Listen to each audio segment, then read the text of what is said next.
BJP core group की बैठक के समय जारी है।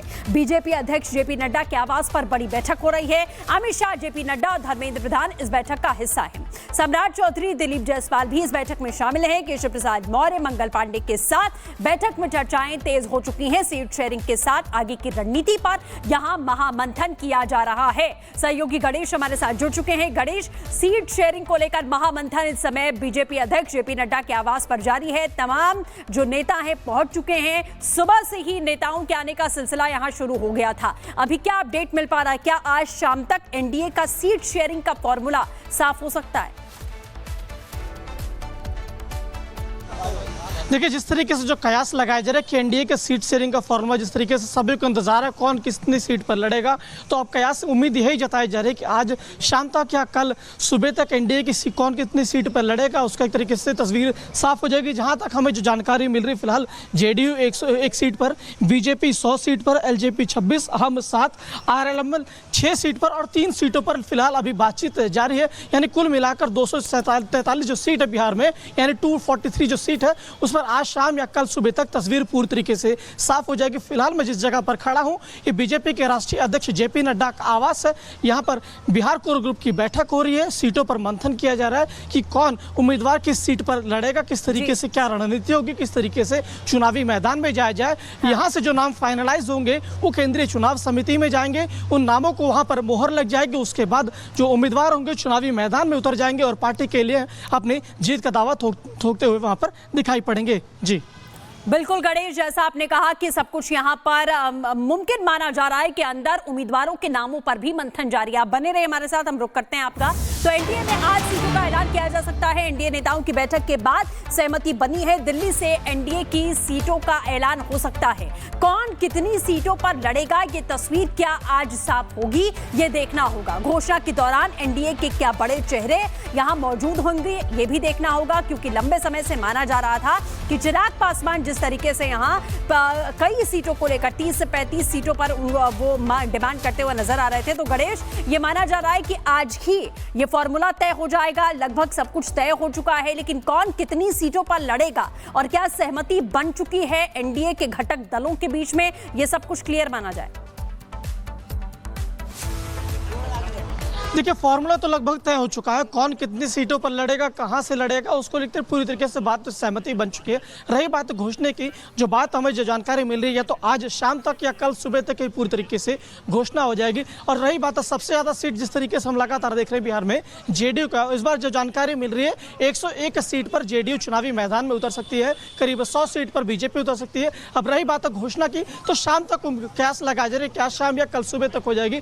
और अलग अलग जो सहयोगी दलों के नेता है उनका साफ तौर से किस तरीके से कहना, चाहे उपेंद्र कुशवाहा की बात की जाए तो उनका साफ तौर से कहना है किसी भी तरीके से अफवाहों पर ना जाए, थोड़ा इंतजार कीजिए, प्लांटेड चीज़ों पर ना जाए, ये उपेंद्र कुशवाहा का कहना था। वहीं अगर चिराग पासवान का कहना है, जिस तरीके से लगातार वो अपनी बातों पर कायम है, हमने देखा था कि चाहे नित्यानंद राय हो या धर्मेंद्र प्रधान हो, विनोद तावड़े, लगातार उनके आवास पर कई दफा नित्यानंद राय खुद उनके आवास पर गए हैं, मुलाकात किए, तो वहाँ पर चिराग पासवान की एक बड़ी बात जो सामने निकल कर आती है, उनका साफ तौर से कहना होता है कि प्रधानमंत्री नरेंद्र मोदी है तो मुझे किसी भी तरीके से चिंता करने की जरूरत नहीं है।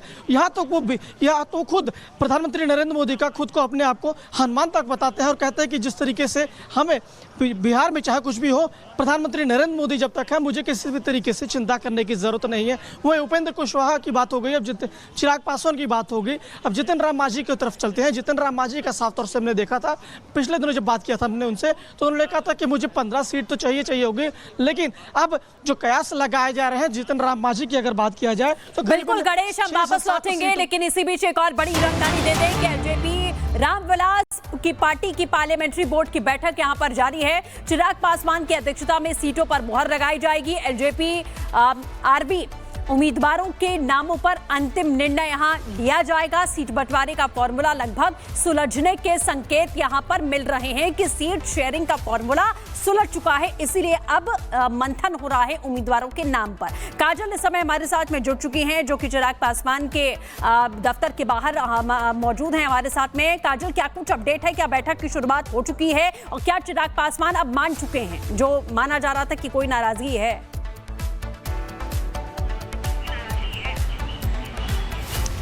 जी बिल्कुल, यहाँ पर संसदीय बोर्ड की बैठक अब शुरू हो चुकी है। चिराग पासवान जस्ट पहुँचे हुए हैं अपने जो पार्टी ऑफिस है उनका नॉर्थ एवेन्यू में, वहाँ पर। और ऐसे में माना ये जा रहा है कि अब ये बैठक शुरू हो गई है और ऐसे में जो सीट बंटवारे को लेकर फॉर्मूला था वो कहीं ना कहीं आज साफ हो जाएगा।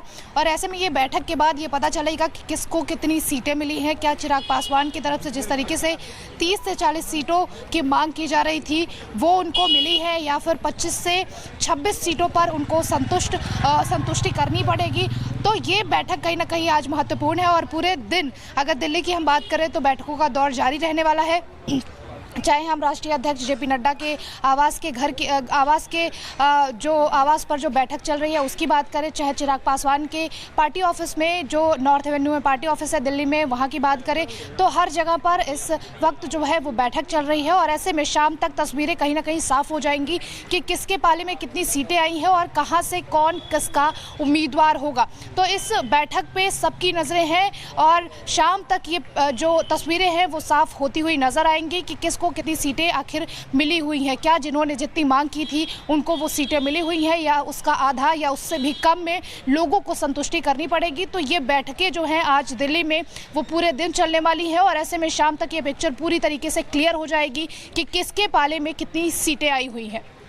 बिल्कुल काजल, जैसा आपने कहा कि किसके पाले में आखिरकार कितने ही सीटें आने वाली हैं ये देखना होगा, क्योंकि चिराग पासवान भी 30 से 35 सीटों की बात पर अड़े हुए थे। अब कितने पर सहमति बन गई, क्योंकि उन्होंने कहा कि प्रधानमंत्री मोदी है तो हमें किसी प्रकार की चिंता करने की जरूरत नहीं है। लेकिन उपेंद्र कुशवाहा की बात करें तो उन्होंने सस्पेंस जरूर बरकरार रखा है। वो पोस्ट करके जो एक्स पर उन्होंने पोस्ट किया और साफ तौर पर यह कहने की कोशिश की, ये बताने की यहाँ पर कोशिश की कि अभी बातचीत यहाँ चल रही है, खबरें प्लान की जा रही हैं तो ये गलत है। इस तरीके की कुछ बातें उन्होंने की हैं। हालांकि शाम तक सब कुछ क्लियर हो जाएगा। तो एनडीए में सीट शेयरिंग को लेकर बात बनती हुई नजर जरूर आ रही है। जिस तरीके से बैठकों का सिलसिला जारी है, एक तरफ चिराग पासवान बैठक कर रहे हैं, एक तरफ जेपी नड्डा के आवास पर बड़ी बैठक चल रही है। जेडीयू 101, बीजेपी 100 सीटों पर चुनाव लड़ेगी। ये सूत्रों के हवाले से अभी गणित सामने आ रहा है। सूत्र ये बता रहे हैं कि ऐसा फॉर्मूला तय हो सकता है, जेडीयू 101 और बीजेपी 100 सीटों पर चुनाव लड़ने वाली है। एलजेपी की बात करें जो 35 सीटें मांग रही थी, 26 पर संतोष करना पड़ेगा।